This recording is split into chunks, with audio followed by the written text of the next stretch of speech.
Everyone in Singapore loves to see this man, but beyond being the face of your $2, $10 and $50 note, who exactly is Yusof Ishak? Watch out as we explain who actually he is, and by the end of this video, you'll find out that even the pictures on the back of your $2 banknotes also have something to do with him. So, let's start with the obvious.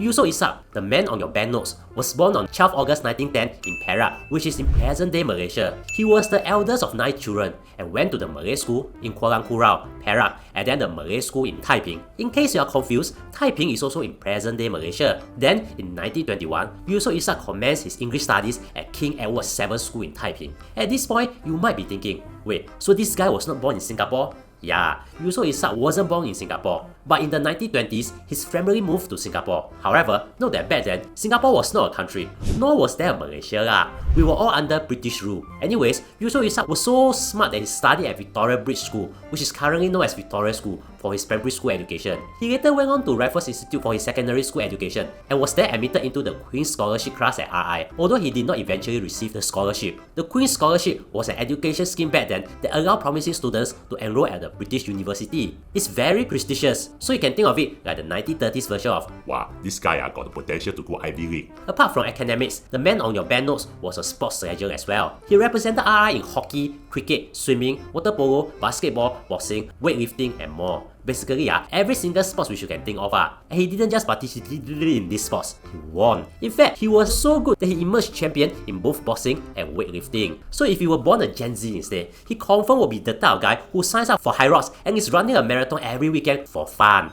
So, academics, check. Sports, check. Journalism, check.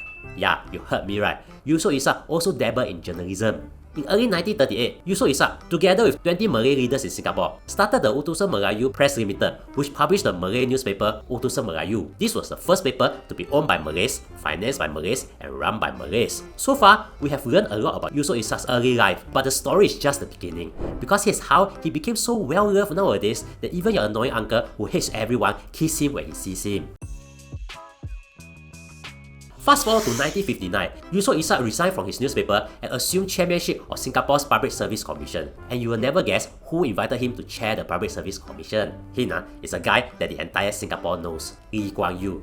Yeah, after PAP won the election and formed the government in May 1959, Lee Kuan Yew invited Yusof Ishak to serve as chairman of the Public Service Commission in July 1959. Later, on 3rd December 1959, Yusof Ishak was appointed as the head of state of Singapore. Then, when Singapore became independent on 9 August 1965, Yusof Ishak made the natural transition to become the first president of the Republic of Singapore instead. And it was not easy to be the first president of Singapore. We were the newest kid on the block, and the 1964 racial riots just happened. Economic uncertainty was also a thing. And so, Yusof Ishak did more than just be the face that everyone loves. He promoted multiracialism especially, and met with people of different races and helped to bring trust and confidence in our new nation. And clearly, looking at Singapore now, he must have done a good job at being president, because he's now the face we see in our banknotes every day. This brings us to the question, why exactly is he on our banknotes?